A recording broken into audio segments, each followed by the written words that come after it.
ওয়ালাউ কারিহাল মুশরিকুন। আল্লাহু আকবার।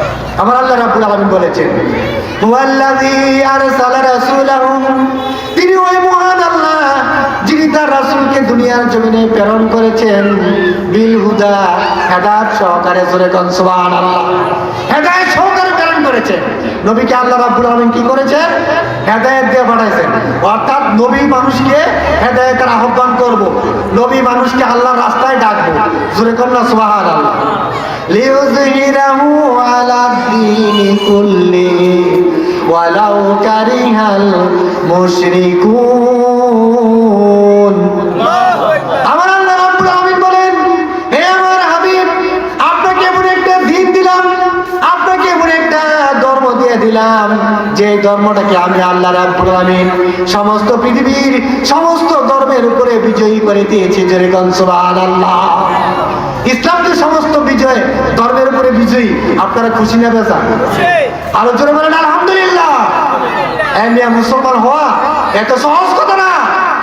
এই মুসলমানের ডাকে, একজন অলিউল্লাহর ডাকে এই ভারতবর্ষে 90,000 হিন্দু মুসলমান হয়ে গেছে সাথে সাথে। জোরে কোন সুবহানাল্লাহ। কোনো অস্ত্র লাগে নাই, কোনো তরবারি লাগে নাই, কোনো তাকে জুলুম অত্যাচার করতে হয় নাই, মারধর করতে হয় নাই। শুধু বলছে আপনারা কালমা পড়ে মুসলমান হয়ে যান। জোরে কোন না সুবহানাল্লাহ। এক ডাকে 90 লক্ষ হিন্দু ভারতবর্ষে মুসলমান হয়েছে। তিনি হচ্ছেন খাজা মাইনুদ্দিন আজমিরি চিশতি সানজিরি রহমতুল্লাহ আলাইহি। জোরে কোন না সুবহানাল্লাহ। যার ডাকে এদেশে ভারত মহাদেশের মধ্যে ইসলাম প্রতিষ্ঠিত হয়েছে। জোরে বলেন মারহাবা। প্যারে হাজরিন, দয়াল নবীজির যুগে কাউকে মারতে হয় নাই, কাউকে আঘাত করতে হয় নাই। কিন্তু মুসলমান কর্তৃক কাফের বেবেটারা তখনই আঘাত করতে হয়েছে যখন তারা মুসলমানের উপরে আঘাত করেছে। ঠিক না বেঠিক? নবী কাউকে জুলুম করেন নাই, কাউকে মারতে বলেন নাই, বরং মসজিদে নববীতে পেশাব করে দিছে। একই অমুসলিম আইসা কি করে দিছে? পেশাব করে দিছে। সাহাবায়ে কেরাম গেছেন তারা মারার জন্য, তার মায়ের হিলে এই বেড়া আমার পেশাব করলি। নবী বলতেছে সাহাবায়ে কেরাম থামো থামো, তাকে পেশাব করতে দাও। তো নবী যেহেতু অর্ডার দিছে তারা তার কিন্তু করম জানা। জোরে কর না সুবহানাল্লাহ। তুমি এখানে পেশাব করতে বসছে কেন? কই ইয়া রাসূলুল্লাহ, ইয়া হাবিবাল্লাহ, আমি তো বুঝতে পারি নাই, আর আমার এত ব্যাগ হয়েছে সহ্য করার মতো না হুজুর, এই জন্য আমাকে বেয়াদবি মাফ করবেন। নবী আমার থেকে বললেন, ঠিক আছে, তুমি যখন সহ্য করতে পারো নাই, তুমি যখন বুঝতে পারো না, যাও তোমাকে মাফ করে দিলাম। জোরে কর না সুবহানাল্লাহ। নবীর উপরে জুলুম করেছে, অত্যাচার করেছে। আল্লাহর হাবিব যদি চোখের ইশারা দিতেন সমস্ত কাফের বেঈমান শেষ হয়ে যেত। ঠিক না বেঠিক? তাইফের ময়দানে ঘটনা তো আপনারা জানেন। কি বলতেছে ফেরেশতা? ইয়া রাসূলুল্লাহ, ইয়া হাবিবাল্লাহ, আপনি যদি বলেন সমস্ত কাফের বেঈমানদেরকে নিমিষের মধ্যে শেষ করে দিব।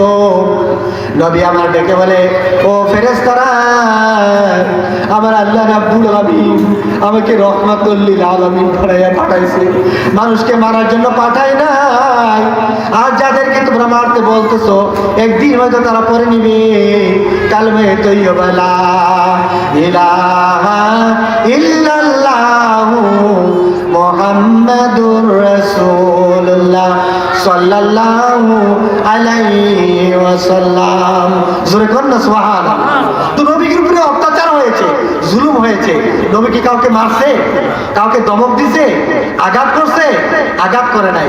ইসলাম এসেছে ভালোবাসার মাধ্যমে। জোরে কোন না সুবহানাল্লাহ। কিন্তু ইসলামের উপরে যারা আঘাত করেছে, ইসলামের যারা রক্ত গরম করেছে, সাহাবায়ে কেরামকে মেরেছে, জুলুম করেছে, অত্যাচার করেছে, আমার আল্লাহ রাব্বুল আলামিন বলে দিয়েছেন, জাহিদু ফি সাবিলিল্লাহ। ও মুসলমান, তোমরা জানের মায়া কইরো না, ইসলামের জন্য নিজের জীবনকে আল্লাহর রাস্তায় তোমরা বিলাইয়া দাও। জোরে কোন সুবহানাল্লাহ। তাহলে ইসলামকে আল্লাহ বিজয়ী করে পাঠাইছেন, লিইয়ুযহিরাহু আলা দীনি কুল্লিহি ওয়ালাউ কারিহাল মুশরিকুন। যদিও ইসলামটাকে মুশরিকের দলেরা অপছন্দ করে। ঠিক না বেঠিক? কাফির বেঈমানেরা, নাস্তিকেরা ইসলামকে অপছন্দ করে, কিন্তু তামাম বিশ্বের মধ্যে আমার আল্লাহ রাব্বুল আলামিন ইসলামকে কি করে দিয়েছেন? বিজয়ী করে দিয়েছেন। জোরে কোন না সুবহানাল্লাহ। এমনিয়া ফিলিস্তিনের মুসলমানের উপরে কত নির্যাতন হচ্ছে, কত অত্যাচার হচ্ছে। ঠিক না বেঠিক? আরে নিরস্ত্র মুসলমানদের উপরে মার্কাবা ট্যাঙ্ক নিয়ে তারা আক্রমণ করছে। যুদ্ধ জাহাজ দিয়ে তারা আক্রমণ করছে, আকাশ থেকে বিমান দিয়ে যুদ্ধ করছে, মুসলমানদের উপরে আক্রমণ করছে। কি মুসলমান কি তাদের বড়দের বয়ে কালমা ছাইরা ইসরায়েলের লোকে গিয়ে যুদ্ধ হয়েছে? ইসলাম ছাইরা দিছে? দিন ইসলামের পথে আছে না? এক একটা ফিলিস্তিনি মুসলমান তাদের নিজের জীবনকে বিলিয়ে দিচ্ছে, আর আল্লাহ রাব্বুল আমিনের খাতায় শাহাদাতের মর্যাদা লাভ করে তারা জান্নাতি হয়ে দুনিয়ার জমিন থেকে বিদায় হচ্ছে। জোরে কন্যা সুবহানাল্লাহ। তারা তো সুদ খায় না, ঘুষ খায় না, আমেরিকার টাকার জন্য তারা পাগল না, ইসরায়েলের টাকার জন্য তারা পাগল না। তারা বলেছে আমাদের শেষ বিন্দু পর্যন্ত আমরা মরে যাব, আমরা দুনিয়ার জমিন থেকে বিদায় হয়ে যাব, কিন্তু ইসরায়েল আর আমেরিকার মতো কমবক্ত নাদানদের নিকটে আমরা কখনো নত স্বীকার করবো না। জোরে কন্যা সুবহানাল্লাহ।